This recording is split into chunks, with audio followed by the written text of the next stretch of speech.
Bonjour, alors je vous souhaite à nouveau la bienvenue pour la dernière session de cette forum CVDD, l'innovation verte et l'impact du choc économique. Et ceci, on va parler de l'innovation verte en temps donc avec les prix, et notamment dans une crise de pandémie et de crise énergétique. Alors, on va s'intéresser au nouveau l'impulsion de l'hydrogène. Donc, je vais présenter la personne très importante qui va moduler cette session. Il s'agit de Noé Van Holst. J'aurais dû dire ambassadeur Van Holst parce qu'il était il y a 3 ans ambassadeur auprès de l'OCDE, mais maintenant il est président du partenariat international pour l'hydrogène et des cellules à combustible dans l'économie. Je vous donne la parole. Merci beaucoup pour cette gentille paroles aimables. Je suis très heureux d'être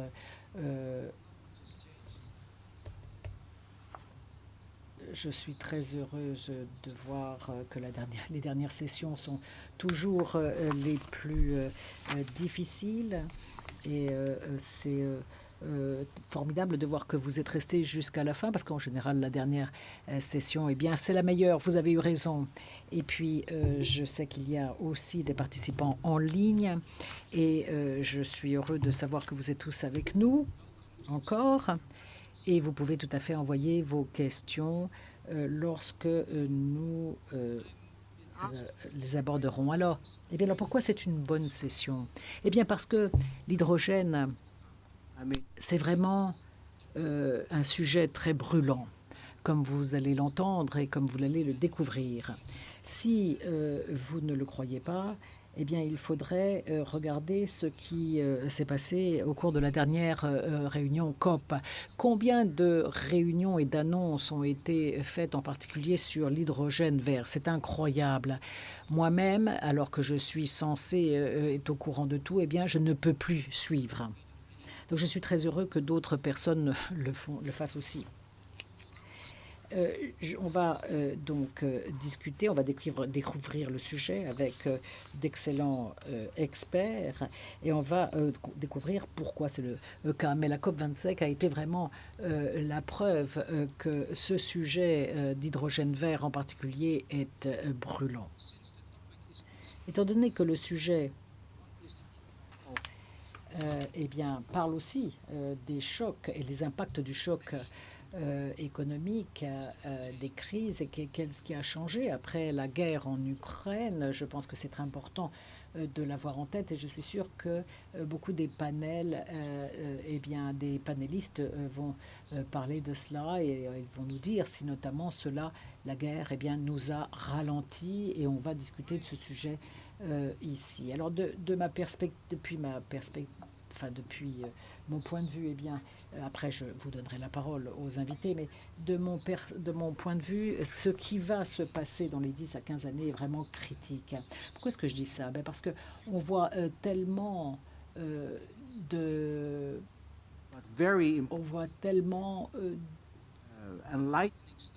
d'études tout à fait importantes qui disent l'hydrogène peut vraiment représenter 20% du mélange énergétique en 2050, ou alors d'autres disent un peu plus ou un peu moins. Enfin, tout est fantastique, tout est merveilleux et un vrai... Mais 2050, c'est très loin.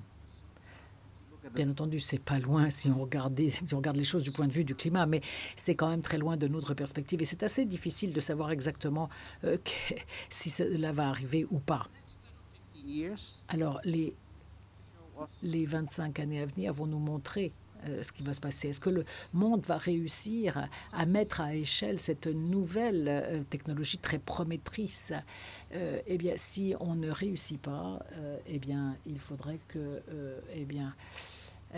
ça serait malheureux, mais si nous réussissons, à ce moment-là, nous pourrons continuer à partir sur cette lancée. Donc, je vais me taire maintenant et je vais passer à ce qui est vraiment notre présentation introductive de Tim Gould, de l'IEA et qui vraiment de l'Agence internationale de l'énergie et qui va nous montrer ce qui se passe au niveau mondiale pour l'hydrogène et certains l'appellent vraiment l'étoile du Nord des publications pour aussi bien les gouvernements que le secteur de l'industrie. Merci beaucoup, Monsieur le Président. Ou Monsieur ambassadeur, il y a beaucoup, vous avez beaucoup de titres, on peut vous appeler de plusieurs manières. Et je voudrais aussi dire bonjour à nos collègues de l'OCDE. Je les remercie de m'avoir invité à parler aujourd'hui. Je suis donc le chef de la division sur la politique technologique de l'énergie à l'IEA. Et donc on parle évidemment de la technologie verte et je suis très heureux d'être à ce forum et je suis très heureux de pouvoir planter le décor en vous présentant un certain nombre d'éléments intéressants qui ont été publiés récemment, d'ailleurs à la fin septembre je crois, dans le contexte de notre examen de la situation de l'hydrogène dans le monde comme énergie. Et bien entendu, tout ce que je vous dis risque d'être dépassé dans quelques mois, mais vraiment l'engouement pour l'hydrogène est énorme.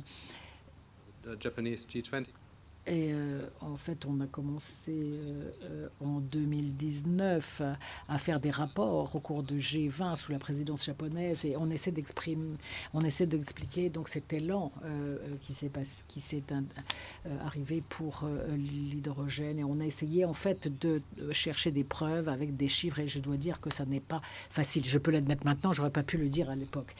Mais ce qui a changé au cours des 2 à 3 dernières années sont intéressants. Beaucoup de pays ont mis au point des stratégies pour accroître la production d'hydrogène.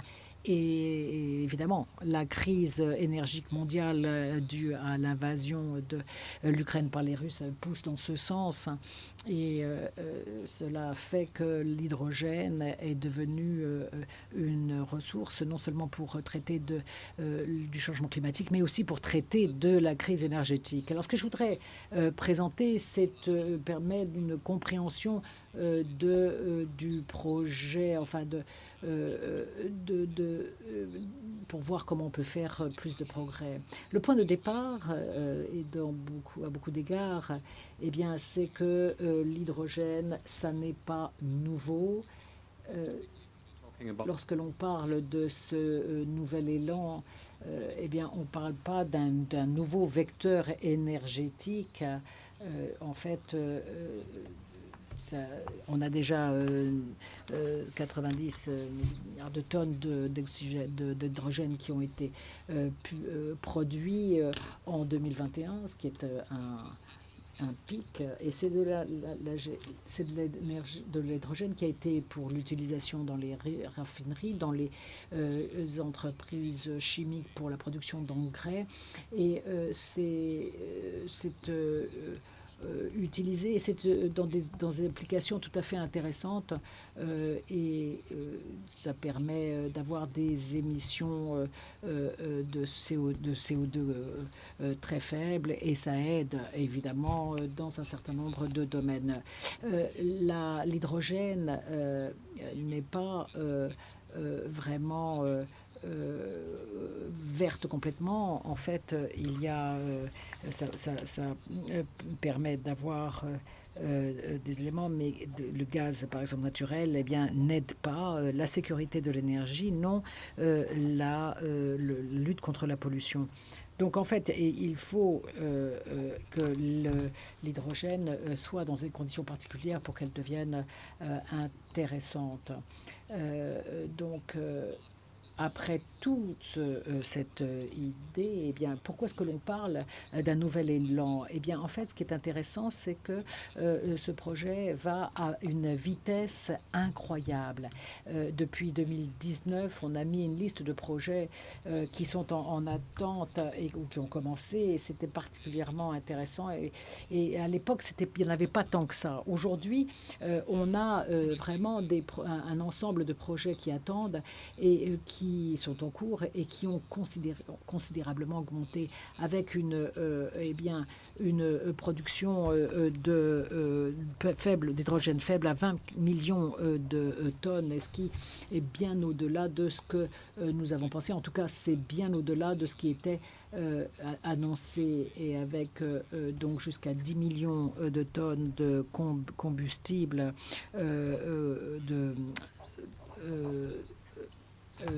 thermique. Alors, donc, on voit qu'il y a vraiment, un besoin de production important pour qu'on arrive à arriver à nos besoins, mais il y a donc la réalisation de tous ces projets pourrait arriver à une capacité en total de 120 et plus de gigawatts. Ça nous permet d'avoir donc les choses en perspective.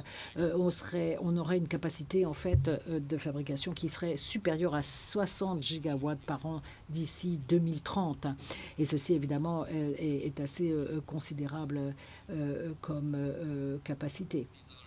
Alors, ce sont évidemment des résultats très encourageants, mais il y a encore beaucoup de défis qui nous attendent. Alors, quand je parle des projets en usine, ce n'est pas des projets qui vont commencer à être en place et à fonctionner demain. En fait, une grosse partie du projet est en état de planification avancée, mais seulement 4% sont en construction aujourd'hui ou ont atteint des décisions d'investissement terminales. En fait, seulement 4% de ces projets et qui finalement arrivent à un état proche de la construction. Donc, ce sont des projets, ce sont des progrès importants, mais on n'y a pas plus parce qu'il y a une certitude, la certitude de la demande qui fait que c'est difficile d'avoir de la certitude. Et puis aussi, le cadre réglementaire n'est pas très clair non plus. Notamment, il y a des problèmes aussi d'infrastructure. Néanmoins, je voudrais quand même souligner que ces progrès sont une partie importante de ce que nous, nous pensons pouvoir participer à une économie. En fait, ça peut réellement nous aider à suivre donc les projets d'énergie renouvelable, et puis aussi ça montre des opportunités d'investissement considérables. Si l'on pense aux indicateurs, on peut penser à un certain nombre d'indicateurs pour cette nouvelle économie. C'est que l'on peut donc fabriquer des électrolyseurs, et c'est intéressant parce que ça nous permet d'avoir des progrès pour des projets qui sont au début de leur développement. On a la double de capacité que nous sommes disponibles par rapport à l'année dernière. Donc, c'est vraiment un développement extrêmement rapide, et la fabrication de cette capacité pourrait être multipliée par 6 d'ici 2025, et on arriverait donc à 60 gigawatts d'ici à 2030. Alors, vous voyez, cette capacité de fabrication augmente, vous voyez, essentiellement en Chine et en Europe. C'est eux qui resteront les leaders dans le secteur, pas sur la base de nos projections, mais basées sur les annonces des entreprises, qui correspondent 2/3 de la fabrication, de la capacité de fabrication, et dont un quart n'ont pas identifié d'endroit encore pour l'implant de l'usine. Évidemment, ce sera évidemment proche des principales demandes ou endroits de demande, mais il est possible que, vu la loi sur l'inflation, une grande partie de cette capacité de fabrication soit développée aux États-Unis. Je ne dis pas que c'est comme ça que ça va se passer, mais c'est ce que je pense qui pourrait se passer.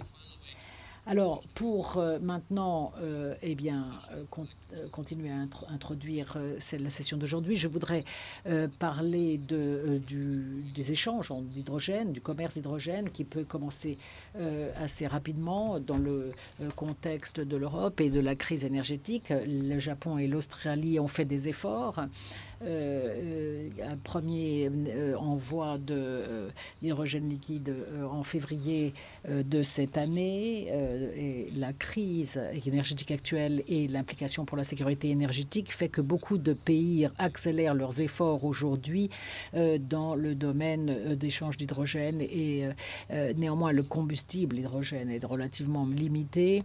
C'est limité à quelques tonnes dans des envois sporadiques.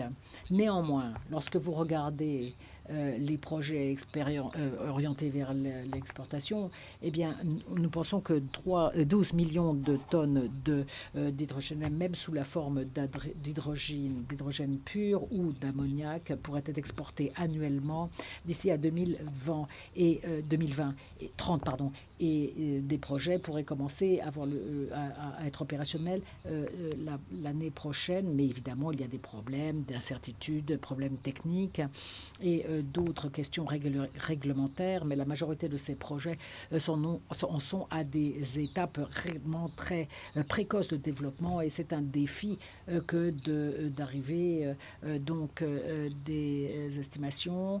Il y a un certain nombre d'accords qui sont en retard et un autre 2 tomes et demi eh bien, ont identifié les endroits de production, mais il n'y a pas encore d'accord donc de prise de contact ou de prise de participation. Alors, j'en reste là. Je vous remercie de votre attention et j'attends avec impatience la discussion. Je vous remercie. Thank you. Merci beaucoup, Timur Gül, pour cette introduction. Vous avez souligné un certain nombre de faits sur la situation de l'hydrogène dans le monde aujourd'hui. Et si vous avez cette idée générale de ce qui se passe, et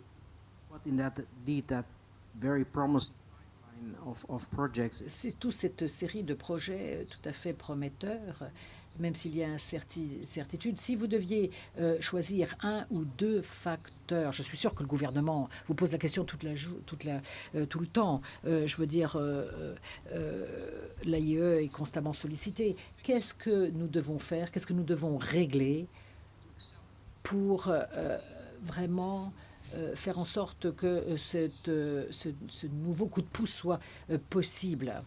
C'est une très bonne question. Bien entendu, il y a beaucoup de choses à régler. C'est un environnement où vous avez une nouvelle technologie, un nouveau marché qui est créé. Ce que vous voulez, eh bien, c'est établir les règles du jeu. Le jeu voulant dire les règles du marché aussi. Il ne faut pas se tromper dans les termes. Et donc, comment vous pouvez eh bien, définir l'hydrogène à faible émission? Est-ce que ça sera une hydrogène bleue, verte? Enfin, il y a beaucoup de couleurs que dont on pourrait qualifier cet hydrogène. Mais vous devez connaître les normes, les standards. Et pour moi, c'est important pour établir un marché, pour avoir réellement un cadre où les consommateurs et les producteurs puissent se retrouver. Ça, c'est quelque chose qui est absolument clé et c'est une priorité, à mon avis, pour les gouvernements. Merci beaucoup. Je suis sûr que nous allons revenir là-dessus et que nous pourrons en tirer beaucoup sur ce sujet et sur les autres. Alors, nous avons la chance d'avoir un panel où on a la possibilité de regarder les choses sous une perspective mondiale.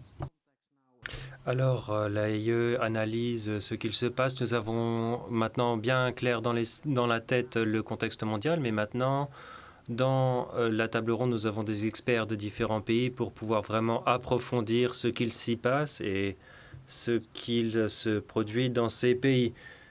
Maintenant, Ohira-san, est-ce que je peux me tourner vers vous, notre expert venu du Japon? Le Japon a est parti très tôt dans la course à l'hydrogène et a montré un leadership mondial, a mis cela au programme mondial, a organisé la première réunion ministérielle sur l'hydrogène qui, pour tout le monde, a permis d'ouvrir les yeux sur ce qu'il se passait.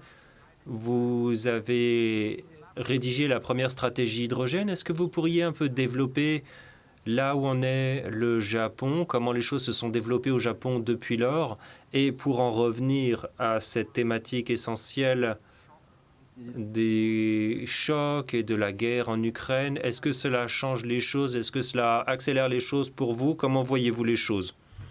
Merci. Merci Noé. Et tout d'abord, j'aimerais remercier les organisateurs de m'avoir invité à cette réunion importante. Et c'est la première fois que j'entre à l'OCDE, donc c'était une fierté pour moi. Alors,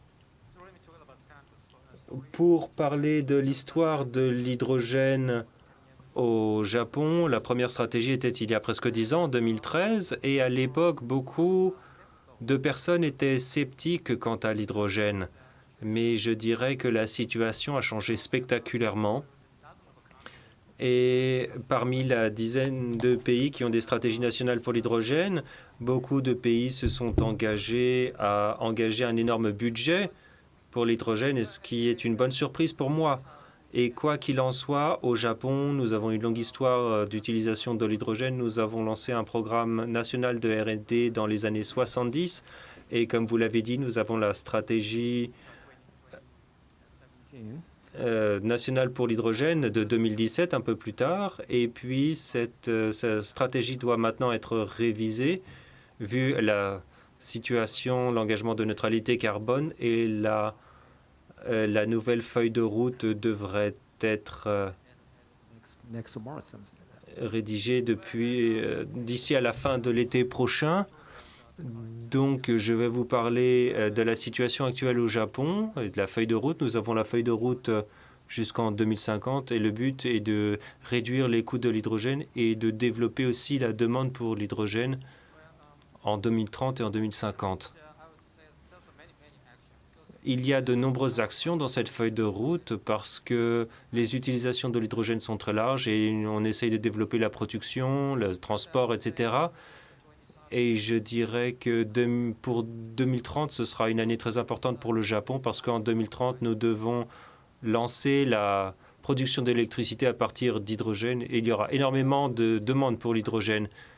Et nous commencerons aussi à importer l'hydrogène en 2030 et nous commencerons à le produire nationalement. Et donc, nous n'avons que 8 ans, 8 années importantes pour lancer et accélérer les activités de R&D. Et ça, c'est mon rôle, d'accélérer ces activités. Et nous travaillons pour la production, le stockage, le transport, l'utilisation de l'hydrogène. Mais je dois dire qu'il y a deux mots-clés pour accélérer les activités liées à l'hydrogène. Tout d'abord, le changement d'échelle. Et nous avons des activités de changement d'échelle. Et Timur a dit que nous avons déjà eu un certain succès. Nous avons lancé un vraquier hydrogène qui a été lancé depuis le Japon et nous souhaitons faire changer d'échelle ces vraquiers, qu'ils soient 100 fois plus gros, qu'ils aient 100 fois plus de capacité de transport d'hydrogène liquide. Et nous souhaitons aussi développer la production d'électricité à partir d'hydrogène. Et nous avons un système de turbine à gaz à hydrogène d'1 mégawatt, mais nous souhaitons augmenter ça au centuple en quelques années et aussi développer l'électrolyse de l'eau. Au Japon, nous cherchons aussi à améliorer les applications de piles à combustible. Tout d'abord, pour les véhicules utilitaires, les fourgonnettes ou les camions, les poids lourds. Pour développer la demande pour l'hydrogène, nous travaillons en collaboration avec certains ports pour développer d'applications pour l'utilisation de l'hydrogène dans les ports, par exemple, pour les grues de conteneurs, etc. Et puis, quid de l'intégration? Comment incorporer l'hydrogène dans le système énergétique actuel? Nous lançons plusieurs projets, nous développons un système énergétique à hydrogène régional. Ce sera comme l'Hydrogen Valley en Europe. Nous collaborons avec les collectivités locales japonaises pour développer cela, pour développer les systèmes régionaux d'énergie à hydrogène. Voilà les activités actuelles. Waouh, ça fait beaucoup. Merci pour cet aperçu rapide de toutes les choses qui se sont passées depuis 2017. Mais pour rebondir, est-ce que vous pourriez approfondir un petit peu l'expérience qu'avez-vous appris depuis 2017? Vous avez fixé vos objectifs et puis maintenant, vous avez lancé les pilotes, etc. Maintenant, 5 ans plus tard, quelles sont les expériences que vous en avez retirées? Comment est-ce que cela se passe? Est-ce que cela se passe mieux ou plus rapidement que prévu? Ou en fait, vous rencontrez beaucoup de freins à surmonter? Il y a beaucoup de freins devant nous parce que c'est un long chemin pour créer une société hydrogène, mais pour améliorer et renforcer, il faut parler aux parties prenantes. Et il y a peu d'entreprises qui travaillent dans ce domaine, donc il faut développer les choses, surtout pour développer le côté de la demande, qu'il y ait plus d'utilisateurs. Donc on a parlé de la production d'hydrogène qui est très importante, mais il faut aussi beaucoup de demandes et d'engagement en matière de consommation d'hydrogène. Et donc nous travaillons avec les électriciens, avec le secteur de l'électricité qui vont s'engager à utiliser l'hydrogène dans la production d'électricité. Donc nous menons plusieurs projets et il y a beaucoup de choses qui en sont au stade de démonstrateur ou de R&D, mais il faut renforcer la collaboration avec les parties prenantes. C'est très important. Merci beaucoup, Ohira-san. C'est très important pour nous tous. Aujourd'hui, il faut en tenir compte de ces enseignements venus du Japon. Le Japon a commencé en traitant vraiment le côté de l'offre et puis il s'est rendu compte qu'il fallait aussi, comme on a déjà parlé Timur tout à l'heure, le côté de la demande est très important. Comment s'assurer qu'il y ait vraiment des preneurs pour cet hydrogène, parce que sinon vous allez rencontrer des problèmes dans toute la chaîne de valeur. Je suis sûr que nous y reviendrons. Mais comme je l'ai dit, nous avons la grande chance, nous avons une table ronde avec des perspectives de plusieurs pays du monde. Et d'ailleurs, le Japon est aussi très intéressant parce que c'est un pays qui se voit comme étant futur importateur à grande échelle d'hydrogène à faible émission venu d'autres pays. Et l'un de ces pays, en fait, pourrait être le Chili. Mais je préjuge déjà de ce que va nous dire notre collègue qui est en ligne. Angel, pouvez-vous nous entendre, je l'espère? Vous êtes connecté depuis le ministère au Chili. Peut-être que vous pourriez rebondir sur le point de vue chilien concernant la façon dont vous envisagez au Chili vos projets de développement de l'hydrogène et ce qui est essentiel pour vous, parce que nous savons tous que le Chili est une locomotive mondiale en matière de production et d'exportation de cuivre, mais peut-être bien que vous pourriez ajouter d'autres cordes à votre arc. À vous. Pourriez-vous revenir sur la façon dont vous voyez l'avenir du Chili avec l'hydrogène? Oui, vous avez raison. Tout d'abord, je suis vraiment ravi d'être présente depuis le Chili, au moins virtuellement, avec d'excellents intervenants et ce public. C'est un honneur pour nous et merci pour votre invitation. Alors, comme vous le savez, le Chili s'est engagé à devenir carboneutre d'ici à 2050 et l'hydrogène vert va jouer un rôle crucial pour atteindre cet objectif. Selon nos projections, au Chili, l'hydrogène vert pourrait avoir une contribution d'environ 25% dans la réduction des émissions nécessaires jusqu'au milieu du siècle. Donc, nous reconnaissons cette opportunité et notre gouvernement est aussi convaincu que cela permet de promouvoir le développement local avec un point de vue social et inclusif. C'est pour cela que l'évaluation des effets économiques, sociaux, culturels et environnementaux de l'hydrogène revêt une importance capitale pour un déploiement réussi de l'hydrogène vert.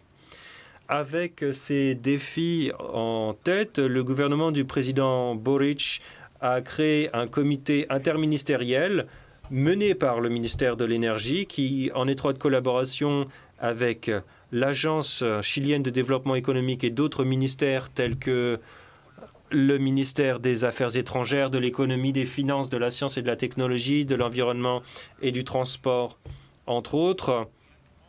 Nous travaillons tous ensemble pour déployer de façon durable l'hydrogène vert, pour créer une nouvelle industrie propre pour le Chili avec une approche systémique. Certains des défis relevés par le comité sont les suivants.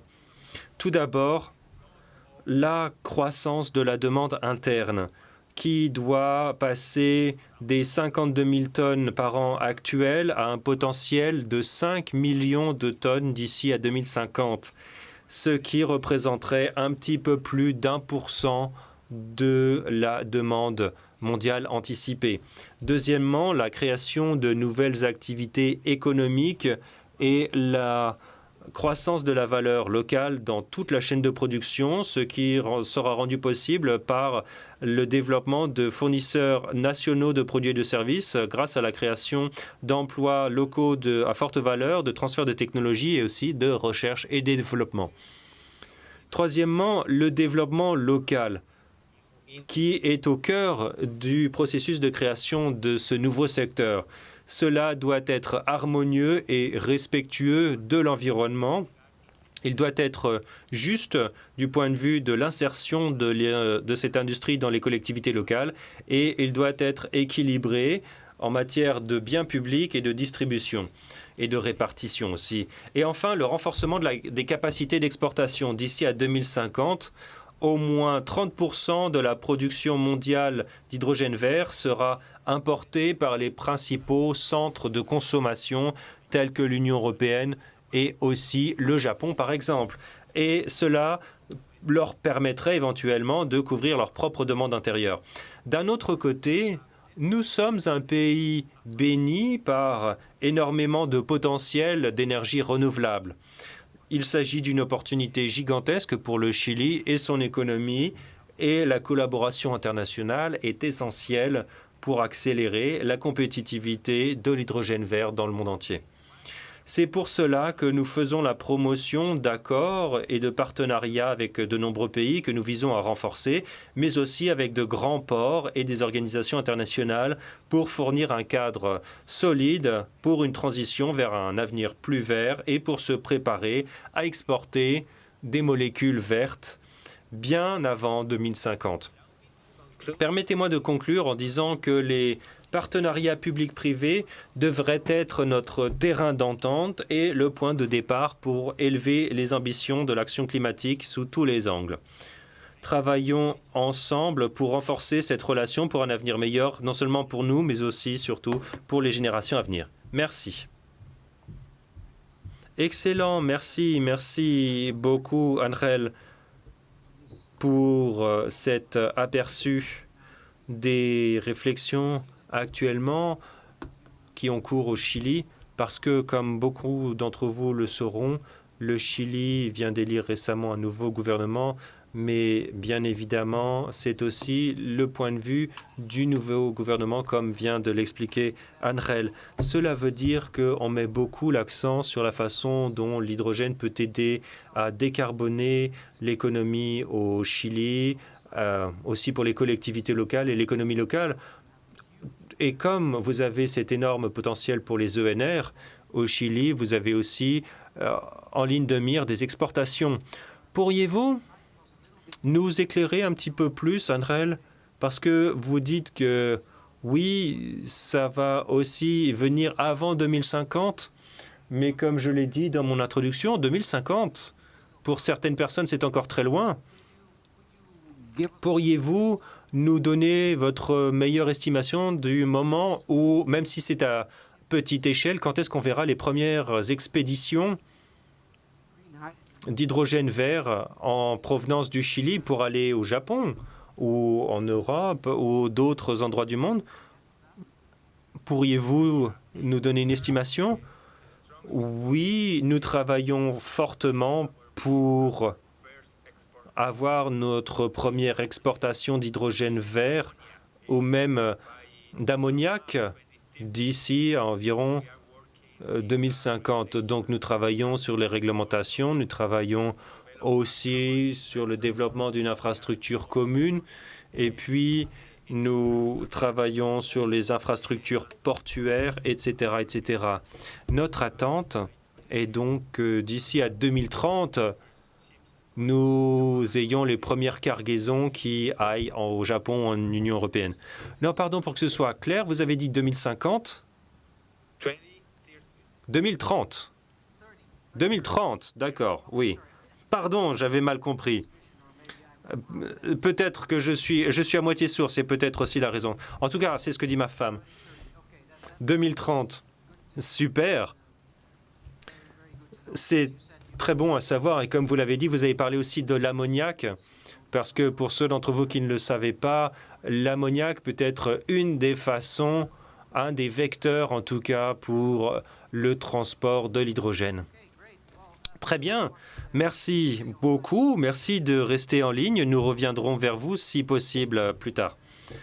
Mesdames et messieurs, nous allons maintenant nous tourner vers nos intervenants en salle et nous avons la grande chance d'avoir avec nous Christelle.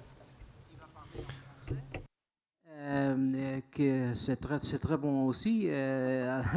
Christelle, je voudrais demander la stratégie de l'hydrogène en France, parce que la France aussi était déjà très tôt avec lancer une stratégie d'hydrogène, je pense, peut-être un peu après Japon, mais pas tellement quand même. Est-ce que vous pouvez nous expliquer comment ça marche maintenant avec l'implémentation de stratégies d'hydrogène en France et surtout aussi en relation avec ce qu'on essaye de faire aussi en Europe, parce qu'en Europe aussi, l'Union européenne aussi a une stratégie hydrogène. Peut-être vous pouvez nous expliquer un peu. Merci. Merci Noé, bonjour à tous. Alors effectivement, je vais parler en français, mais je peux comprendre les questions aussi en anglais, donc n'hésitez pas. Je vais essayer de faire un panorama assez rapide de ce qui se passe en France et en Europe. Alors d'abord en France, pour tout vous dire, je m'exprime au nom de France Hydrogène, qui est une association professionnelle qui représente l'ensemble des acteurs de la filière, donc je ne représente pas le gouvernement français. Néanmoins, on a travaillé, bien entendu, de concert avec la France, avec le gouvernement, pour élaborer la stratégie hydrogène française. Il y en avait une première en 2018, et puis effectivement la stratégie un peu plus complète qui prend en compte l'amont, la production jusqu'aux usages. Elle a été publiée par le gouvernement français en septembre 2020. Et elle avait en fait 3 axes majeurs. Le premier, c'était de décarboner les usages industriels, hein, ça a été mentionné, les raffineries, les engrais, la chimie, et puis au moyen à travers le déploiement de capacités industrielles manufacturières d'électrolyse. Donc la stratégie française qui a été retenue, c'est majoritairement de déployer des capacités d'électrolyse en France pour décarboner 680 000 tonnes d'hydrogène à 2030. Alors, dans l'industrie, mais également dans les nouveaux usages industriels, on va peut-être en parler après, l'acier par exemple, la production d'acier, et puis dans la mobilité. Alors nous, ce qu'on voit en termes de mobilité en France, c'est que l'hydrogène pourrait servir à décarboner tout ce qui est difficile à électrifier directement. Donc c'est tout à fait complémentaire de la mobilité électrique qu'on a déjà en train de se développer avec les batteries, mais par exemple pour la mobilité professionnelle intensive, celle qui a besoin de se recharger rapidement ou qui a besoin d'une forte autonomie ou qui a besoin de transporter de lourdes charges, eh bien l'hydrogène pourrait jouer ce rôle-là. Et plus la mobilité est lourde et plus l'hydrogène va trouver sa place. Donc on pense à l'hydrogène également pour les camions, pour le maritime, pour l'aéronautique, pour le ferroviaire. Voilà. Et puis le troisième axe de la stratégie française, c'était de continuer à poursuivre l'effort sur la recherche, l'innovation, et puis de réfléchir un peu aux enjeux de compétences et de l'adaptation des métiers existants à l'hydrogène, et d'insister également sur les formations, du coup, pour avoir en France la main-d'œuvre disponible en fait, pour pouvoir déployer l'hydrogène sur le territoire. Alors, je voudrais juste faire une petite incise avant d'aborder la stratégie européenne, parce que la stratégie européenne, elle est effectivement ambitieuse. Elle est sortie en juillet 2020.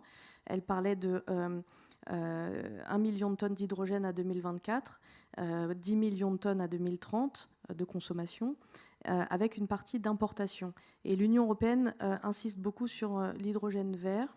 Alors, moi, je voudrais rebondir un peu sur ce qu'a dit Timur tout à l'heure, c'est-à-dire qu'en France, nous, on souhaite abandonner un petit peu les codes couleurs qui sont un petit peu piégeux, voilà, parce que donc vert c'est bien, et puis il y a bleu, il y a rose, il y a jaune, il y a blanc, gris, noir, marron, voilà. Et donc nous, ce qu'on dit, c'est que effectivement, comme l'a dit Timur, le sujet, c'est comment on décarbone rapidement, comment on fait baisser rapidement les émissions de gaz à effet de serre dans les différents secteurs, avec la perspective du net zéro à 2050. Et donc dans ce contexte-là, l'hydrogène renouvelable ou bas carbone, eh bien, a son sens. Et quand on dit bas carbone, peu importe le moyen de production, ça peut être effectivement par craquage de gaz naturel en captant les émissions de CO2, ou par électrolyse majoritairement, mais aussi par thermolyse de biomasse. Enfin, il y a différents moyens de production, mais du moment qu'on atteint un seuil d'émissions de CO2 associé à la production d'hydrogène qui soit respectable, et respectable, on se base sur la taxonomie européenne, donc c'est 3 kg de CO2 équivalent par kilo d'hydrogène produit. Bon, je ne vais pas rentrer dans d'autres subtilités des textes européens, mais on peut aller jusqu'à 3,38 kg de CO2 équivalent par kilo d'hydrogène produit. Donc tout hydrogène produit, quel que soit le moyen qui correspond à ce seuil d'émissions de CO2 associé, eh bien, est qualifié pour répondre aux objectifs de décarbonation et donc doit être utilisé. Alors, je pense qu'on y reviendra parce que toute la subtilité derrière, c'est comment on calcule les émissions de CO2 associées, et donc la méthodologie carbone. Mais bon, avant de parler de ça, voilà, ce que je voulais dire, c'est que en France, on est tout à fait en ligne avec la stratégie européenne de déployer l'hydrogène renouvelable, bien entendu, et aussi bas carbone, c'est mentionné dans la stratégie européenne. Mais ce qu'on dit, nous, en France, c'est qu'on va développer notre propre production d'hydrogène sur le territoire français pour servir les usages majoritairement en France dans le cadre d'écosystèmes territoriaux, tandis que l'Union européenne voit une part d'importation nécessaire, considérant qu'on ne pourra pas tout produire sur le sol européen. Donc l'Union européenne dit alors au départ c'était 10 millions de tonnes d'hydrogène nécessaires, avec la guerre en Ukraine on dit 20 millions de tonnes, c'est REPowerEU. Donc sur ces 20 millions de tonnes, il y en a la moitié qui devra être importée de l'extérieur. Et donc ça pose bien entendu, et c'est là-dessus je pense qu'on va peut-être discuter, toutes les questions de comment on importe cet hydrogène, donc de pays hors Union européenne, et qu'est-ce qu'on produit en Europe, comment on fait circuler l'hydrogène comme commodity, comme marchandise, dans des échanges internationaux, puisque de l'avis général, effectivement, c'est l'hydrogène qui va prendre une part importante dans le mix énergétique. Alors on a dit 15%, enfin nous on identifie voilà, une part de cet ordre-là, 15% dans le mix énergétique. Great, thank you so much. Très bien. Merci beaucoup, Kristen. Great. Merci d'avoir présenté cette vision générale de la stratégie française et la stratégie européenne. Et ce que j'apprécie là, c'est ce que Timur nous a montré, et c'est pertinent pour nous tous. C'est un débat public où on est toujours là en train de parler de couleurs, de ce qui est vert ou bleu. Bon, c'est très bien pour un bel article dans la presse, mais en pratique, il faut voir si c'est vraiment utile pour la décarbonation.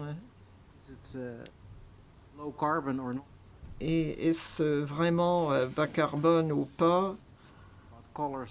Il faut quitter la discussion des couleurs pour passer au seuil qu'il nous faut, auquel plafond on souhaite fixer comme maximum pour l'empreinte carbone de cette production d'hydrogène, quelle que soit la manière de produire l'hydrogène.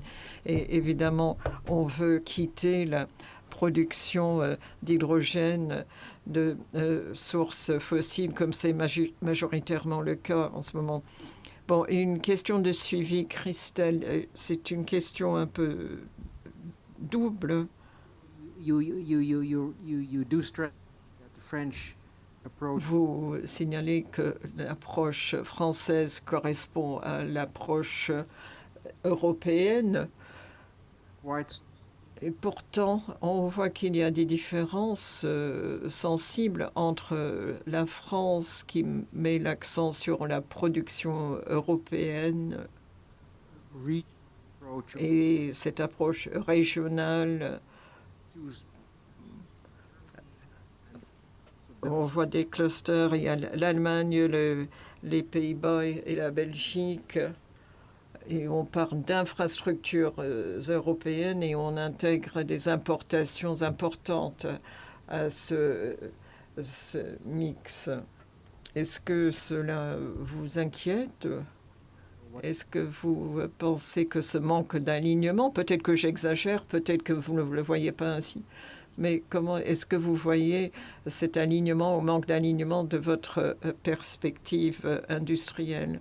Ça, c'est ma première question de suivi. La deuxième question serait que l'on parle beaucoup maintenant en Europe de la loi américaine pour la réduction de l'inflation. C'est la loi qui vise la réduction de l'inflation. Mais si vous ne connaissez pas cette loi, il y a beaucoup d'incitations fiscales pour la production d'énergie propre. Et pour la production d'hydrogène, par exemple, cette nouvelle loi aux États-Unis vous permet d'obtenir une subvention aux États-Unis de jusqu'à $3 par kilo d'hydrogène produit, pourvu que ce soit de l'hydrogène renouvelable ou à bas carbone, qui pourrait attirer beaucoup d'investissements à l'échelle internationale. Alors, on voit que l'Europe fait beaucoup de développement et beaucoup de discussions. On aime discuter en Europe, mais les États-Unis ont déjà légiféré et la loi est appliquée. Et dans les conseils d'administration, on ne se penche pas sur les discussions, mais plutôt sur les incitations fiscales. Est-ce que vous, en tant que représentant de l'industrie en France, cela vous inquiète? De manière succincte, sur le premier point, on n'a pas d'opposition, c'est pas orthogonal, c'est-à-dire qu'il y a une question de déploiement dans le temps. On a parlé, je crois, de la question de sécuriser les usages, la demande, et en effet ce qu'on considère en France, mais c'est aussi le cas en Europe, parce que quand vous regardez les financements européens du Clean Hydrogen Partnership, je pourrais expliquer ce que c'est plus tard, eh bien on voit qu'il y a ce concept d'écosystème. Et donc quand en France on dit également qu'on va produire sur le territoire, c'est pour avant tout servir des besoins qui sont identifiés sur le territoire de consommation. Parce que s'il n'y a pas d'usage, d'off-take, eh bien en effet ça va trouver quand même la chaîne de valeur, vous l'avez dit, va vite se retrouver un petit peu en difficulté. Donc ce qu'on considère en France, et c'est donc pas antinomique avec ce qui se passe en Europe, c'est de dire dans un premier temps, on va produire là où il y a un bassin d'usage. En France, par exemple, on a identifié 7 grandes zones géographiques qu'on appelle bassins, mais ça correspond aux Hydrogen Valleys européennes, qui sont des lieux dans lesquels on peut mutualiser différents usages industriels et de mobilité, et donc du coup optimiser un lieu de production pour faire baisser le coût de production de l'hydrogène dans ce cadre-là. Donc, une fois qu'on a, disons, mutualisé les usages et qu'on a développé un écosystème qui fonctionne, eh bien, on peut relier ces écosystèmes entre eux. C'est là que le sujet... Alors, il y a déjà des infrastructures liées au transport et à la logistique de l'hydrogène au sein de ces vallées, écosystèmes, mais dans un temps... dans la deuxième moitié de la décennie, disons, on va relier ces bassins entre eux, et puis d'une manière générale, on va relier l'ensemble des lieux de consommation sur une plaque européenne à travers ce qu'on a appelé le European Hydrogen Backbone. Mais il y a vraiment une question de temporalité. Donc encore une fois, ce n'est pas d'opposition, c'est de la temporalité. Et en France, contrairement à ce qui est souvent dit, personne ne s'oppose aux importations. Le sujet n'est pas là, encore une fois. On est tout à fait favorable à un déploiement de pipeline, de transport d'hydrogène. Il y a eu des annonces, alors je ne parle pas au nom du gouvernement, mais enfin, il y a eu des annonces récentes du président français sur un pipe qui relierait Barcelone à Marseille. Voilà, bon, donc il n'y a pas du tout de problématique. C'est vraiment une question de quand est-ce que ces infrastructures seront en place et donc comment on commence par produire et consommer dans un lieu. Voilà.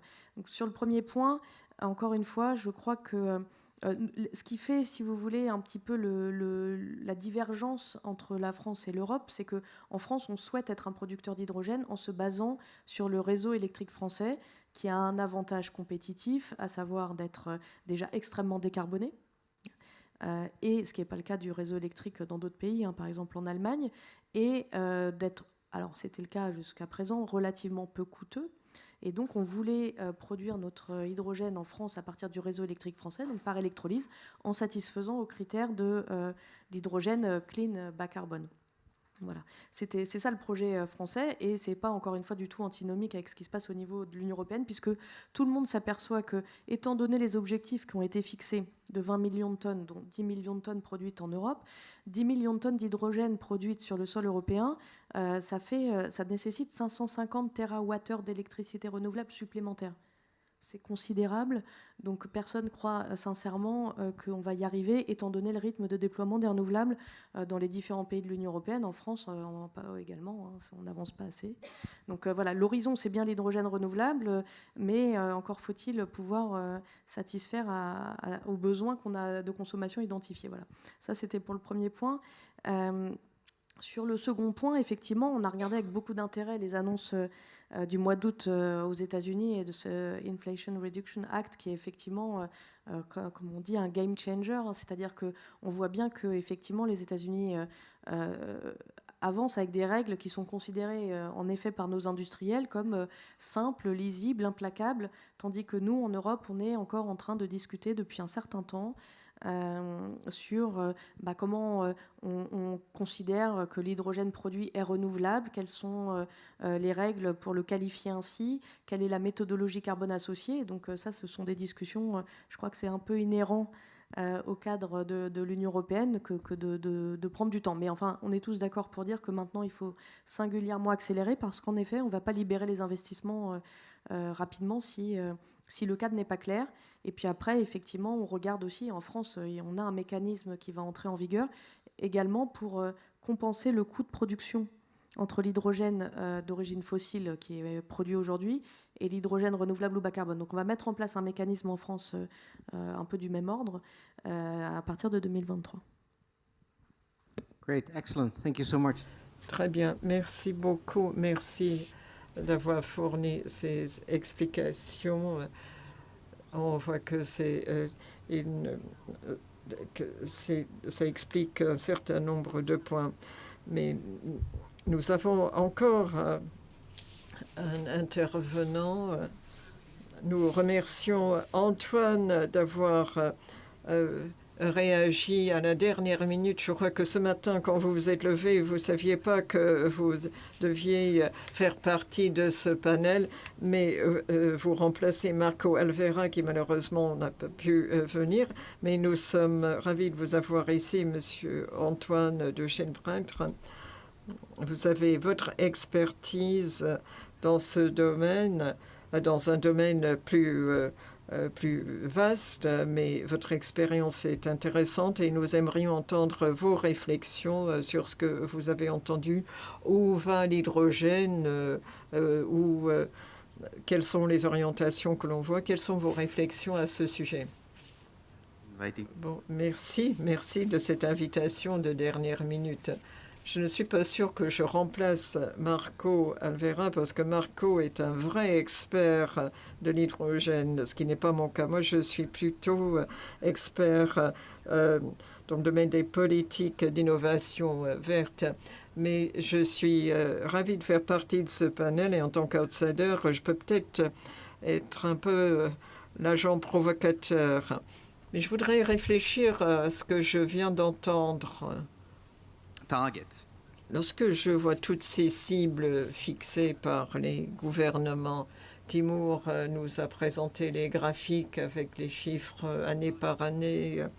Et je vois les objectifs en tant que déploiement. On a le nombre de gigawattheures, l'électrolyse, on a la production avec tant de millions de tonnes d'hydrogène.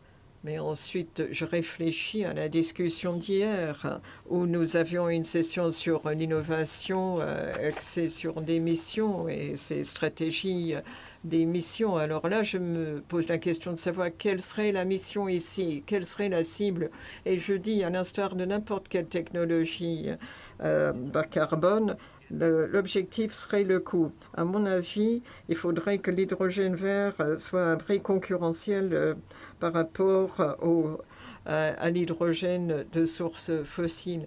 Alors, nous avons publié un document, un article sur la stratégie de l'hydrogène vert. Nous l'avons publié il y a 2 ou 3 mois. Et je crois que pour ces stratégies, pour les stratégies nationales, il n'y avait que 2 pays qui avaient un coût cible. C'était l'Australie et les États-Unis. Et la cible, c'était $2 par kilo d'hydrogène d'ici 2030. Et pour moi, c'est un critère peut-être plus significatif que de cibler ces millions de tonnes d'hydrogène d'ici 2030, parce que la question est de savoir à quel prix. Christelle vient de parler de ce nouvel instrument politique en France, et je crois que des milliards d'euros ont été prévus pour cet instrument pour combler l'écart de coûts. Mais est-ce que c'est une approche durable à long terme? Et à côté, on a 800 millions d'euros pour la recherche et le développement. Alors, on a des milliards pour les différences de coûts pour le déploiement, mais beaucoup moins pour la recherche et le développement. Ma première réaction est donc de parler un peu plus de la recherche et du développement. Il faudrait qu'il y ait plus de soutien. Il faudrait que les entreprises s'intéressent plus à la recherche qu'il faut pour réduire les coûts. Et la recherche joue un rôle critique, mais on voit plus d'argent public consacré au déploiement. Parce que si vous voyez le potentiel de réduction de coûts de la production d'hydrogène, il y a 2 façons de réduire le coût. D'une part, vous améliorez les unités d'électrolyse et la deuxième option serait de réduire le coût de l'électricité elle-même. Et là, on peut voir des systèmes de protection proposés par différents instituts. Alors, il faut savoir que la recherche et le développement méritent beaucoup plus d'attention, plus de financement, et ensuite on aura les résultats voulus. Peut-être que ces objectifs sont bien parce qu'ils réduisent l'incertitude et il faut créer le marché, mais bon, il faut la recherche. Alors, ensuite, il faut créer le marché international parce que vous pouvez réduire le coût avec un déploiement à plus grande échelle. Là, vous avez des économies d'échelle. Je vous ai parlé du coût de l'électricité. Il faut produire l'hydrogène là où la production d'hydrogène coûte moins cher. Et le désert australien vous fournit un bel exemple. Ensuite, il faut l'exporter vers d'autres pays. Et là, je vois toutes ces stratégies nationales. Et peut-être que vous pourriez nous en dire quelques mots. Je pense qu'il y a vraiment besoin d'avoir une meilleure harmonisation et coordination entre les pays pour fixer les normes concernant l'origine de l'hydrogène, la pureté, les éléments constitutifs.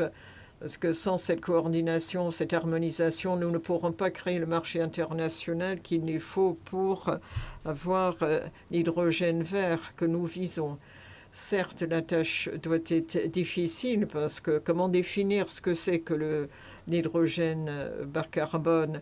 Si vous avez un parc solaire ou un parc éolien qui produit l'électricité pour l'unité d'électrolyse, on peut dire que là, vous avez créé de l'hydrogène, mais d'où vient ce déplacement de l'électricité? Qu'est-ce que cette électricité aurait pu faire si on ne l'avait pas utilisée pour l'électrolyse? Alors, si vous brûlez du charbon pour produire l'électricité, pour produire l'hydrogène, cela ne marche pas parce que, à mon avis, l'hydrogène devrait être l'utilisation marginale de l'électricité. Cela me paraît très compliqué. Peut-être que vous pourriez nous en dire quelques mots concernant ce qu'on fait à l'IPHE, concernant l'harmonisation de ces normes et l'infrastructure, à mon avis, est une question d'une importance primordiale, et notamment ces pipelines qui traversent l'Europe. Je crois que vous connaissez la situation là. Alors, dans le rapport de l'AIE, il y avait 3 kilomètres de pipeline de gazoduc, il y avait une distance inférieure de 1000, d'un coefficient de 1000 pour l'hydrogène. Alors il faut voir les stratégies nationales qui en parlent, mais on ne voit pas beaucoup de discussions à ce sujet entre les pays. Et ça, c'est important pour le marché international.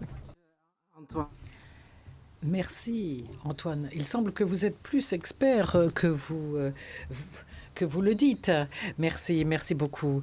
Je pense que c'est des points absolument excellents et on va essayer de reprendre certains, mais peut-être un par un et pas tous en même temps parce que ils sont tous liés comme d'habitude, mais ils sont aussi distincts et précieux, suffisamment précieux pour qu'on les regarde un par un. Votre premier point portait sur le coût, et c'est très intéressant ce que vous avez dit. Peut-être que je pourrais revenir vers l'AIE, et bien sûr, l'AIE est un super expert en termes de coûts et de potentiel de réduction des coûts. Et pour comparer notamment l'hydrogène avec toutes les technologies, le portefeuille de toutes les technologies propres. Est-ce que vous pourriez faire un commentaire sur cette question, sur les coûts, en tout cas de votre perspective? Merci beaucoup. Alors, où est-ce qu'on va commencer, où est-ce qu'on va terminer? Eh bien, je pense qu'il faut séparer un petit peu les choses. Les électrolyseurs vont continuer à être utilisés sans question, mais c'est une technologie qui est prête pour le marché. Donc, c'est une technologie qui va bénéficier de la production et de la mise à échelle. Et la production d'hydrogène par les électrolyseurs, eh bien, quelle que soit l'utilisation, l'électricité qu'on met, ça n'est pas vraiment peu cher. Et donc, juste pour vous donner une idée, c'est un facteur de 8, donc 1 kilo donc pour 8 tonnes correspond à 8 tonnes de MBTE. Et donc, quand on parle de la production d'hydrogène renouvelable, en fait, les coûts vont diminuer. Les projets que je vous ai montrés, eh bien, ne répondent pas à toutes les aspirations du gouvernement. Je suis tout à fait d'accord avec l'Europe. Il y a des cibles très importantes de l'Union européenne, mais en fait, les projets qui ont été annoncés par les entreprises et qui veulent investir dans l'espace hydrogène, si tout cela se concrétise, eh bien, on va diminuer les coûts considérablement. Et je crois que c'est très important, comme vous l'avez dit, que les objectifs de coût soient vraiment gardés à l'esprit. On ne peut pas simplement... Enfin, il faut savoir... Enfin, il faut... vraiment, c'est un élément très important dans la définition des politiques ou des subventions, quelles que soient les politiques que l'on met en place, de manière à apporter l'hydrogène produit par les électrolyseurs sur le marché. Je crois que c'est vraiment très important. Il est important que les coûts, évidemment, diminuent par rapport à ceux qui sont aujourd'hui. En fait, ça permettra une augmentation dans les capacités. Les entreprises qui sont prêtes à développer ces électrolyseurs, eh bien, seront considérées et verront en tout cas des baisses de coûts considérables. Et puis, il y a un certain nombre de conditions. L'électricité renouvelable ne devrait pas s'habituer à produire de l'hydrogène et puis tout d'un coup, on n'a plus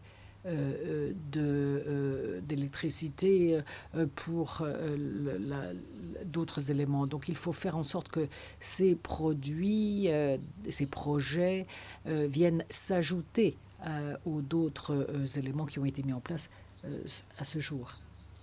You want to jump? Christelle, j'ai l'impression que vous voulez parler. Oui, je voulais juste rebondir un petit peu sur ce qui vient d'être dit et pointé effectivement. Sur le coût, le coût manufacturier, en effet, on va assister à une massification des capacités manufacturières de la production.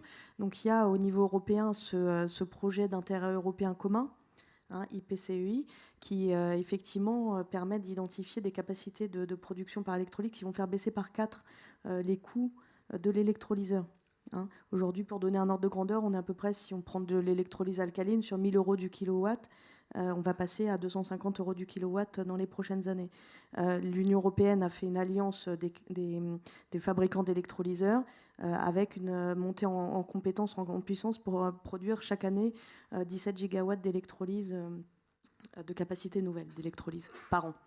Donc on va assister à cette baisse de coût et du coup quand on pense au coût de production de la molécule, c'est-à-dire au coût de production de l'hydrogène renouvelable ou bas carbone, le sujet c'est effectivement ce qui reste, c'est-à-dire le fonctionnement de l'électrolyseur, fonction du facteur de charge et effectivement du coût de l'électricité associée. Et c'est ça le vrai sujet.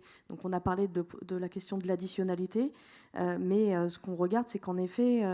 Comment garantir l'accès à l'électricité, à une source d'énergie primaire renouvelable ou bas carbone, qui soit à un coût raisonnable. Et on voit bien qu'en ce moment, on a vraiment un sujet par rapport à ça, et que l'accès à l'électricité pour fabriquer de l'hydrogène par électrolyse est un problème à résoudre. Donc on regarde avec des contrats d'achat long terme, avec des systèmes d'approvisionnement qui pourraient permettre de répondre à cette difficulté.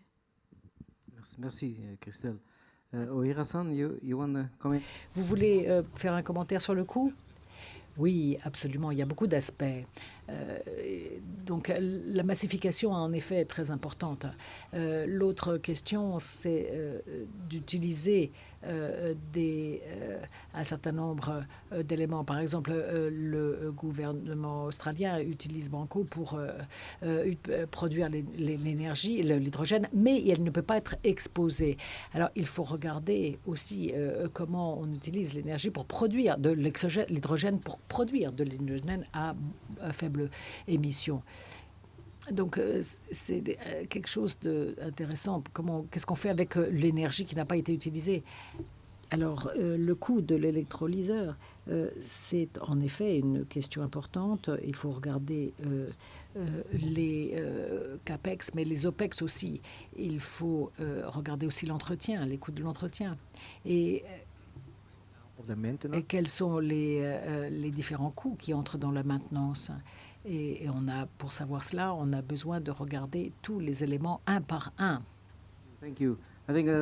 Merci beaucoup. Très utile. Ça, c'était vraiment des informations importantes sur cette question de coût. Antoine, Timur a déjà dit cela, Timur. D'une certaine manière, l'IEA a dit que l'hydrogène ou l'hydrogène à bas carbone, c'est en fait, se retrouve au même endroit où finalement l'énergie solaire et éolienne se trouvaient il y a 15 ans. Maintenant, avant la massification. Parce que maintenant, on dit, ah oui, c'est peu cher, c'est tellement peu cher. Mais en fait, il y a 15 ans, il y a 10 ans, ça n'était pas du tout bon marché quand le gouvernement a vraiment poussé pour sa massification. Et au contraire, il y avait beaucoup de gens qui disaient que vous êtes complètement fous, il ne faudrait absolument pas faire cela. Je suis si vieux que je me souviens que j'ai dû signer les premières licences pour les premières éoliennes aux Pays-Bas. Et tout le monde me disait, vous êtes complètement fou, mais ça ne va pas fonctionner, jamais. Et j'ai dit, peut-être que vous avez raison, mais en tout cas, il faut peut-être essayer. L'innovation, c'est justement apprendre en faisant. Bon, de toute façon, The other point I want to make is l'autre chose que je voudrais dire, c'est que, à mon avis, il faudrait aussi faire des comparaisons très justes. Si vous parlez du coût et que vous le comparez aux alternatives de combustibles fossiles, c'est pas juste parce que c'est une énergie qui n'est pas durable. Donc, pour toutes ces applications, je crois qu'il faut réellement faire des comparaisons entre les solutions à faible émission. Parce que le coût et diminuer le coût devrait être devrait être sur la base de comparaison avec d'autres énergies à faible émission. Parce que voilà, si toutes les cibles sont atteintes, l'énergie fossile ne sera plus là dans des années. Donc on ne veut pas. On ne veut que des véhicules à zéro émission dans nos villes, dans nos régions. C'est fait. Ces camions à diesel sont sur la voie de sortie. Alors, il faudrait savoir simplement, est-ce que c'est les cellules à combustible ou est-ce que c'est l'énergie éolienne, etc. C'est ça, les énergies qu'il faut comparer. Et puis, c'est un petit peu ce que Timur disait, les gouvernements peuvent façonner les marchés d'une manière considérable. Peuvent résoudre, entre guillemets, les questions de coût. Bon, comme d'habitude, nous n'avons plus beaucoup de temps. Vous aviez d'autres points, beaucoup. Est-ce que vous voulez revenir sur ce point-là? Ou vous êtes satisfait les réponses que on vous a apportées? Excellente réponse des panélistes. Exact. C'est exactement ce que j'allais dire. Je suis très satisfaite, mais est-ce que vous pourriez dire quelques mots sur l'harmonisation des normes? Oui, voilà, c'est très important. Oui, tout à fait. Je ne veux pas passer trop de temps là-dessus. C'est sûr que l'IPHE est l'une des organisations qui essaye d'aider à façonner le marché mondial en essayant, par exemple, de mettre au point une méthodologie commune sur comment vous calculez l'empreinte carbone de la production d'hydrogène dans différentes configurations. Vous savez que si vous avez de l'hydrogène qui vient d'une navigation d'une expédition d'Australie, la manière dont il calcule l'empreinte de cette production est faite de la même manière. En fait, c'est ça qu'on essaie d'encourager en proposant une méthodologie commune qui, avec un peu de chance, nous permettra d'avoir des normes ISO au niveau mondial. Mais ça va prendre de nombreuses années avant d'y arriver. Donc c'est une façon de le voir. Mais vous avez absolument raison. Nous avons besoin d'un marché mondial. Et cela peut aider beaucoup à massifier, parce que sinon, on aura des marchés régionaux fragmentés et ça va nous ralentir. Going down the cost, going down the learning curve. Yeah. Aussi bien dans la courbe d'apprentissage que dans la massification. Alors, si vous nous le permettez, on a une question. On ne veut pas, évidemment, ignorer nos amis en ligne. On a une question de quelqu'un en ligne, Allen, qui nous demande la chose suivante. Il y a aussi la question du voyage par avion avec l'utilisation de l'hydrogène. Est-ce qu'il y a des chances que ça arrive? Et si c'est possible, ça aura un impact considérable sur l'empreinte carbone. Qui veut commenter? Alors, je vais bien entendu en premier vers Timur. Merci. Toujours très gentil. Alors, je ne sais pas. J'ai pensé à cela. Bon, en fait, la Norvège, on l'appelle Monsieur Hydrogène. Sur l'hydrogène et l'aviation. Alors évidemment, Airbus investit dans ceci. le cible, c'est, je crois, 2025, si j'ai bien compris, pour le déploiement. Il faut voir où cette technologie va. En termes de longueur, de portée. En ce moment, je ne pense pas que cela permettra d'opérer des vols transatlantiques.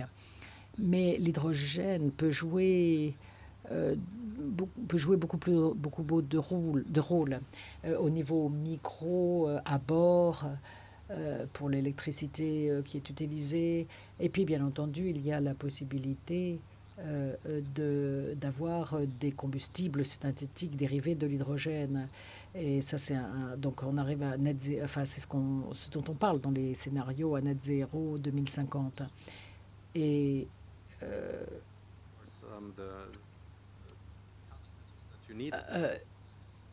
eh bien, évidemment, la quantité de carbone qui est là pour produire ces combustibles neutres, eh bien, synthétiques, eh bien, sont importants, mais ils ont vraiment des caractéristiques très similaires à celles du kérosène et ça pourrait jouer un rôle très important. Maintenant, est-ce que l'utilisation directe de l'hydrogène dans les avions va à long terme être utilisée pour la décarbonisation de l'aviation, c'est à voir. Mais tout dépendra du processus d'innovation. On ne peut pas anticiper maintenant les préjugés des technologies qui vont être développées au cours des 10 à 15 ans. Merci beaucoup, Timur. Oui. Alors oui, en effet, je crois que d'ici 2030, on aura peut-être un peu plus d'idées, mais en tout cas, dans le Japon, dans l'industrie lourde, on essaie de mettre au point des moteurs à hydrogène pour l'aviation, et nous essayons de le faire, et nous pensons que nous arriverons peut-être à y arriver dans l'aviation. Il y a aussi d'autres combustibles, le biocombustible, comme on en a parlé ce matin, qui pourra vraiment aider aussi à la neutralité carbone dans l'aviation. Oui. Sans répéter ce qui a déjà été très bien dit, il y a une directive européenne qui s'appelle FuelEU Aviation, qui donne aussi des perspectives sur l'utilisation de carburants de synthèse pour la décarbonation, puisqu'encore une fois, le sujet, c'est ça, c'est décarboner les différents secteurs, et les émissions dans l'aviation sont à décarboner. Donc voilà, c'est peut-être un accélérateur aussi pour le développement de l'avion avec de l'hydrogène dedans. Exactly. Thank you very much, Christelle, for reminding us about that. Merci beaucoup, Christelle, de nous avoir rappelé cela. Et comme Alan l'a dit dans sa question, l'utilisation de l'hydrogène pour l'aéronautique, c'est intéressant. Ça reprend ce que Christelle a dit, et j'aurais dû le rappeler, je voulais, mais j'ai oublié, à savoir qu'il faut vraiment regarder l'hydrogène, non pas comme la solution à tous nos problèmes énergétiques, mais comme l'une des solutions, un des piliers, en particulier comme une technologie à faible carbone qui peut aider à décarboner les secteurs qui, sinon, auraient vraiment un niveau de carbone très élevé. On peut faire des électrifications très simples avec le renouvelable, le nucléaire, c'est facile. Mais on n'a pas à produire l'hydrogène et toutes les étapes suivantes. Mais, par contre, il y a des secteurs qui sont vraiment difficiles à électrifier. L'aviation, la navigation, l'industrie de l'acier, les raffinages, les raffineries, etc. L'industrie chimique, ça c'est vraiment la question où là, l'hydrogène est un supplément à toutes les solutions et toutes les approches énergétiques. Angel, je vois que vous êtes encore en ligne et on vous a ignoré. J'espère que vous n'êtes pas blessé. Est-ce que vous pouvez nous aider? Est-ce que, Hendrel, vous êtes toujours ici? Vous êtes en ligne toujours? Oui, d'accord, formidable. Oui, je suis ici. je vous ai vraiment...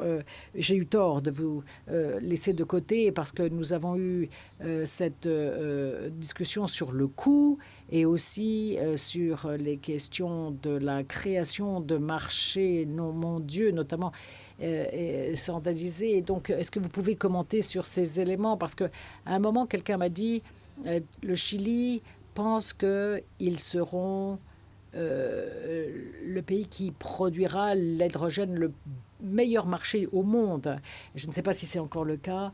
Peut-être que vous pouvez commenter sur le coût et aussi sur les questions de certification pour les marchés mondiaux. Oui, vous avez raison. Parce que l'énergie ne coûte pas cher au Chili. C'est la clé pour avoir le prix plus bas de l'hydrogène. Mais je dirais que le rôle de l'État serait d'apporter des certitudes, comme Timur nous l'a signalé. Il faut des certitudes pour promouvoir les investissements durables, mais ce n'est pas une question juste de rassurer les investisseurs. Il est également important que les citoyens et l'environnement soient défendus. Et là, le Chili a un développement accéléré du cadre réglementaire qui s'applique à l'hydrogène.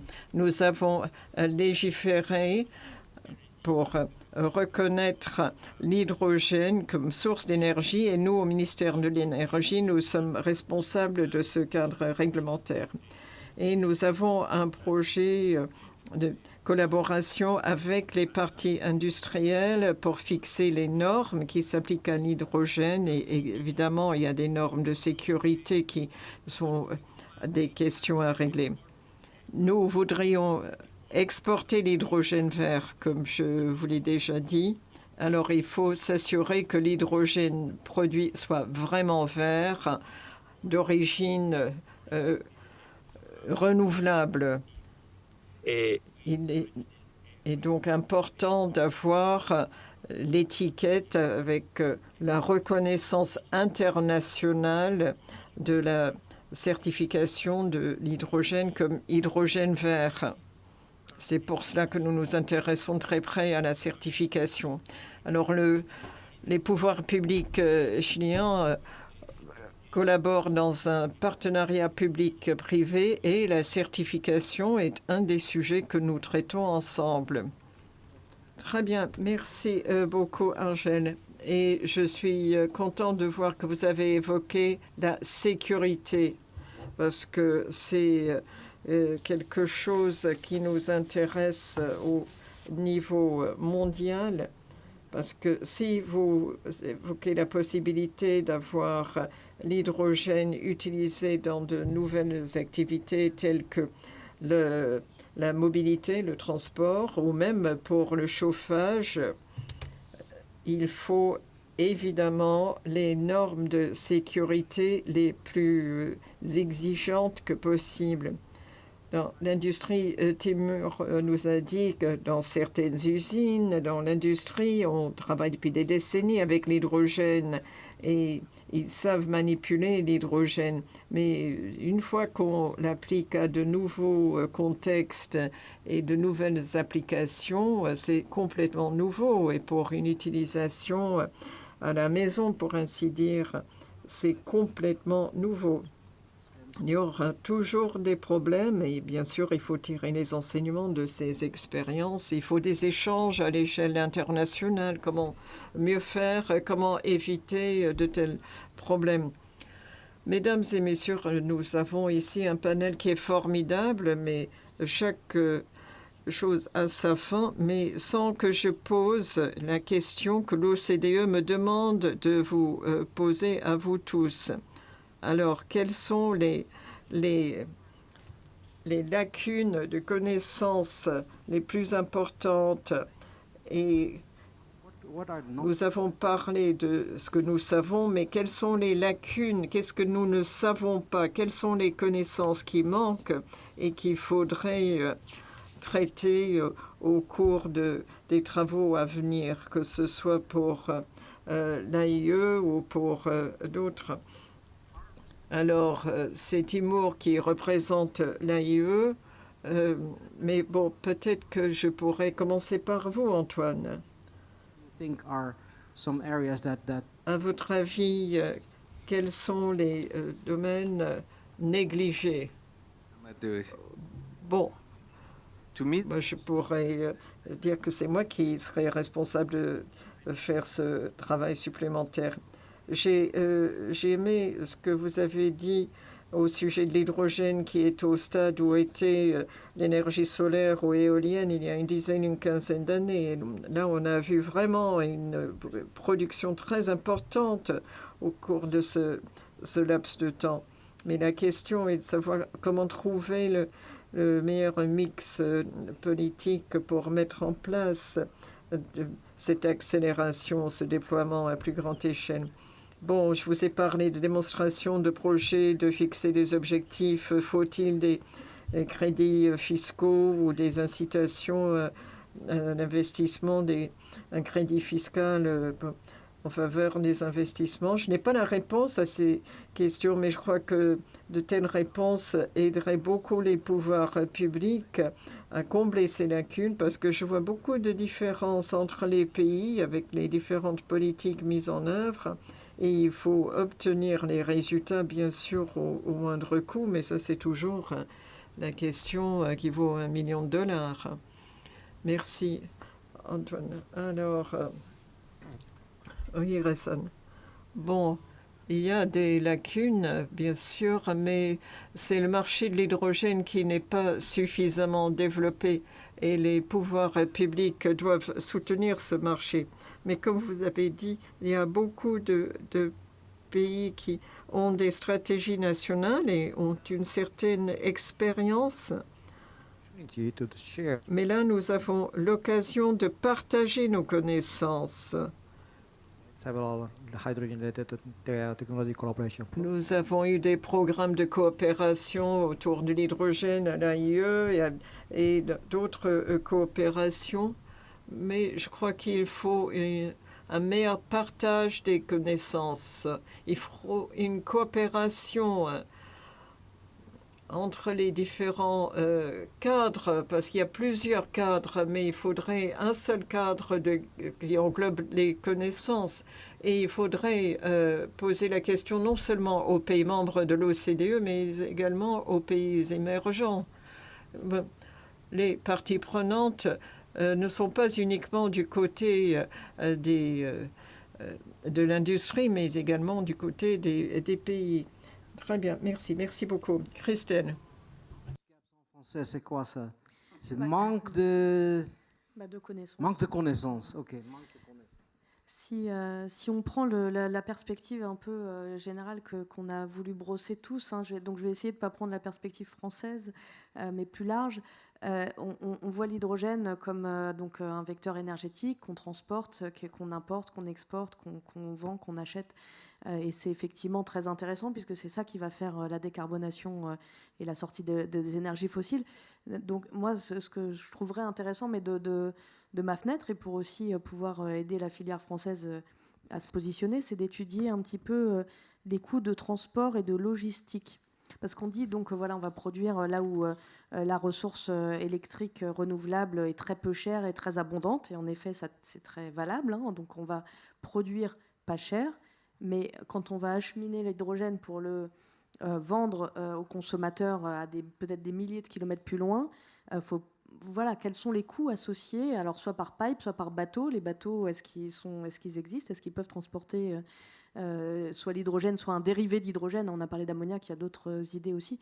Voilà, donc le premier sujet, c'est vraiment les logistiques et la chaîne de coûts associée à cet import-export. Et peut-être le corollaire, c'était... alors je me suis noté ça en écoutant Antoine.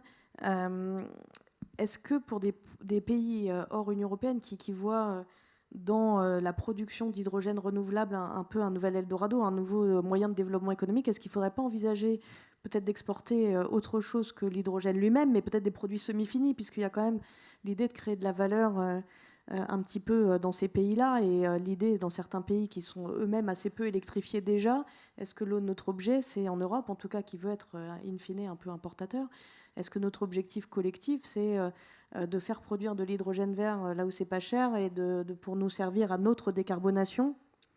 Et quelle est la valeur qu'on crée dans les pays qui vont produire cet hydrogène? Voilà.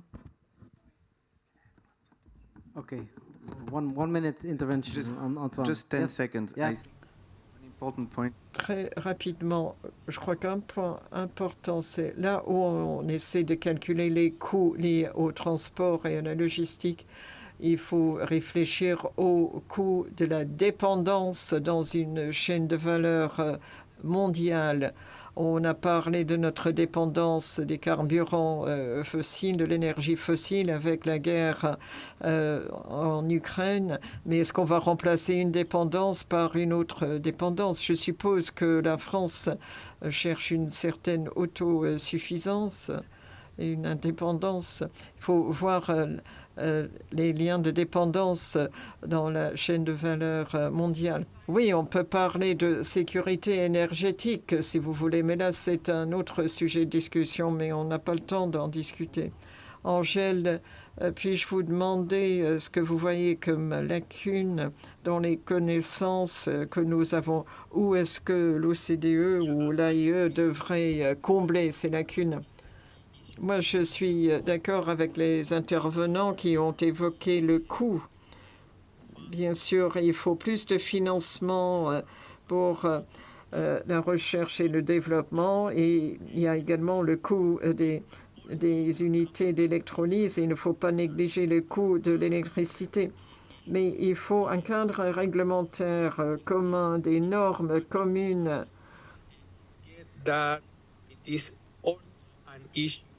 Mais n'oublions pas qu'il s'agit de savoir comment partager nos expériences et nos bonnes pratiques pour que ces projets soient acceptés par la société.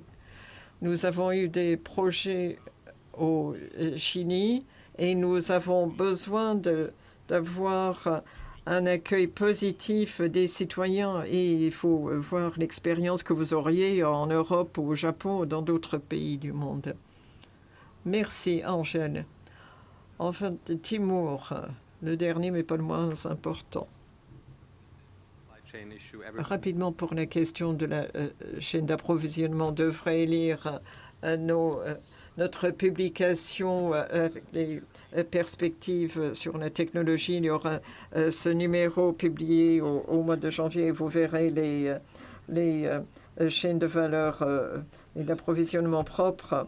Bon, ce que je voudrais signaler pour ces lacunes, c'est la façon de concevoir les programmes. Il y a beaucoup de choses à faire, surtout du côté de la production. On peut tirer beaucoup d'enseignements des expériences du passé avec les énergies renouvelables.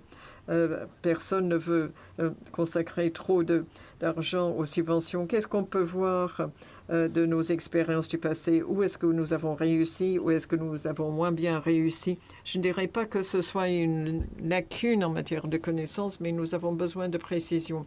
Et ensuite, il y a la création de marché. On l'a déjà évoqué. Bon, l'hydrogène peut profiter d'un marché existant. Alors, il y a 4 millions de tonnes qui sont actuellement produites et utilisées pour les raffineries et la chimie, mais nous cherchons de nouvelles applications. Alors, comment avoir la bonne échelle, comment définir les outils du marché, tout ce dont nous avons parlé aujourd'hui, comment créer un nouveau marché pour de nouvelles applications et comment faire en sorte que ces approvisionnements à bas carbone correspondent aux utilisations. Très bien. Merci beaucoup, Timur. Je ne vais pas chercher à résumer vos propos. Il nous reste plus de temps. Je vous demande d'applaudir nos intervenants, y compris Angèle en ligne. Well, thank you. Alors, merci aux intervenants de ce panel très impressionnant et merci aux intervenants des autres panels très intéressants. Merci aux participants ici présents et en ligne. Alors, le forum de l'OCDE sur l'innovation verte et l'impact des chocs économiques, le forum sur la croissance verte et le développement durable a deux objectifs. D'abord, il faut réunir des communautés de connaissances pour stimuler un dialogue multidisciplinaire. C'est une façon d'avoir la transformation systémique qu'il nous faut pour atteindre l'objectif d'émission zéro. Il est de plus en plus clair que des changements linéaires par incrément n'aboutiront pas aux objectifs que nous avons fixés. Et il ne nous reste pas assez de temps. Au cours de ces 2 journées, vous avez eu la discussion avec des représentants de gouvernements, de ministères, d'agences, du secteur privé, des universités et d'autres organisations internationales. Et ces discussions ont apporté des contributions de grande valeur. Nous avons écouté attentivement ici à l'OCDE. Nous avons eu beaucoup d'idées. Il y a beaucoup de points à relier. Alors ensuite, il y a le deuxième objectif du Forum sur la croissance verte et le développement durable. Et là, il s'agit d'identifier les lacunes dans nos connaissances où on verrait des travaux importants à faire. Si le forum prend fin aujourd'hui, son travail ne prend pas fin. Et nous allons prendre ce que nous avons noté sur ces lacunes pour alimenter notre travail des différents comités politiques de l'OCDE. On a signalé qu'il y avait la conversation au sujet des PME dans la salle mitoyenne. C'est un exemple parlant de ces activités de l'OCDE. Alors, je vais essayer de résumer les messages clés de ces 2 journées. Je le ferai rapidement. D'abord, une approche axée sur des missions, la possibilité d'accélérer l'innovation verte. Mais il faut que les émissions à zéro soient vraiment l'objectif pour mobiliser toute la société, les gouvernements, le secteur privé et les citoyens. Ce n'est pas uniquement la communauté de l'innovation.